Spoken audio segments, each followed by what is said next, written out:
তর্কবিদ্যার গঠনের দিক থেকে যুক্তি কয় প্রকার এবং কী কী, সেটা উদাহরণ সহযোগে ব্যাখ্যা করো।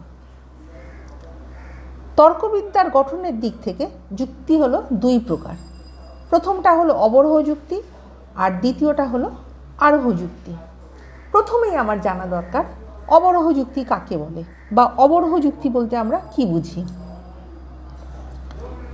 যে যুক্তিতে সিদ্ধান্তটা এক বা একাধিক হেতুবাক্য থেকে অনিবার্যভাবে নিঃসৃত হয় এবং আশ্রয় বাক্য সত্য হলে সিদ্ধান্তটা অবশ্যই সত্য হবে ও সিদ্ধান্ত কখনোই হেতুবাক্যের তুলনায় ব্যাপক হয় না, তাকে অবরোহ যুক্তি বলে।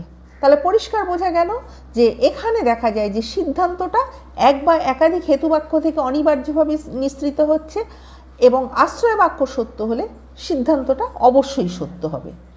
একটা উদাহরণ দেব আমি এখানে। সকল বুদ্ধিমান প্রাণী হয় মানুষ, তারপরে আরেকটা হলো সে হয় বুদ্ধিমান। তাহলে আমরা এখানে কনক্লুশনে আসতে পারছি সে হয় মানুষ। এটা অবরোহ যুক্তির দৃষ্টান্ত, যার সিদ্ধান্তটা হেতুবাক্য থেকে অনিবার্যভাবে নিঃসৃত হয়েছে। এই যে মানে এখানে হচ্ছে হেতুবাক্য রয়েছে সকল বুদ্ধিমান প্রাণী হয় মানুষ আর সে হয় বুদ্ধিমান। এইখানে যে কনক্লুশনে আমরা যখন আসছি সে হয় মানুষ, এটা হচ্ছে কনক্লুশন। তাহলে এখানে কি হচ্ছে, এই যুক্তির ক্ষেত্রে দেখা যাচ্ছে যে সিদ্ধান্তটা হেতুবাক্য থেকে অনিবার্যভাবে নিঃসৃত হচ্ছে। এইবারে বলবো অবরোহ যুক্তি কত প্রকার রয়েছে। অবরোহ যুক্তি হচ্ছে মাধ্যম যুক্তি আর অমাধ্যম যুক্তি। আমি এটা এখন বলবো না, আমি এবারে বলবো আরোহ যুক্তি বলতে কি বোঝায় বা আরোহ যুক্তি কি।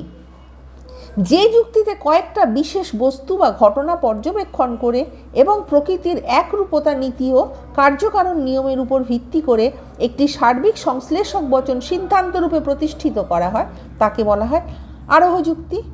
এখানে অনেকগুলো আমি কিন্তু পরপর আমি দেখব যে কতগুলো ঘটনা পরপর একই রকমভাবে দেখব এবং সেই ঘটনা থেকে আমি একটা নির্দিষ্ট সিদ্ধান্তে আসতে পারবো এবং সেই সিদ্ধান্তটা হবে একটা সার্বিক সংশ্লেষক বচন। একটা উদাহরণ দিলে বোঝা যাবে। রাম বুদ্ধিমান, শ্যাম বুদ্ধিমান, যদু বুদ্ধিমান, সোমা বুদ্ধিমান, মেঘা বুদ্ধিমান, পুষ্পিতা বুদ্ধিমান। এরকম আমি অনেকের ক্ষেত্রে আমরা যদি যে প্রত্যেকের ক্ষেত্রে যদি মানে মানুষ তারা প্রত্যেকেই বুদ্ধিমান, তাহলে আমি তাহলে কনক্লুশনে তাহলে কী আসতে পারছি যে সকল মানুষ হয় বুদ্ধিমান। অনেককে দেখে আমরা তখন সিদ্ধান্তে আসছি যে সকল মানুষ হয় বুদ্ধিমান। সুতরাং পরিষ্কারভাবে বোঝা গেল যে অবরোহ যুক্তির ক্ষেত্রে দেখা যায় যে সিদ্ধান্তটা হেতুবাক্য থেকে অনিবার্যভাবে নিঃসৃত হয় আর অবরোহ যুক্তির সিদ্ধান্তটা কখনোই হেতুবাক্যের থেকে অধিক ব্যাপক হয় না। কিন্তু আমরা যখন আরোহ যুক্তির ক্ষেত্রে দেখছি তখন আরোহ যুক্তির সিদ্ধান্তটা সর্বদা একাধিক হেতুবাক্যের ভিত্তিতে গঠিত হচ্ছে আর আরোহ যুক্তিতে অভিজ্ঞতার সাহায্যে হেতুবাক্যের বস্তুগত সত্যতা বিচার করা হচ্ছে। আমরা এখানে যে বাস্তবে আমরা সব কিছু দেখছি তার ভিত্তিতে কিন্তু আমরা বিচার করে আমরা তারপরে একটা বস্তুগত সত্যতা বিচার করছি। আমার ভিডিও তোমাদের ভালো লাগলে লাইক, কমেন্ট, শেয়ার এবং সাবস্ক্রাইব করতে ভুলো না। নেক্সট টাইম আমি আরও একটা নতুন ভিডিও নিয়ে তোমাদের সামনে উপস্থিত হব।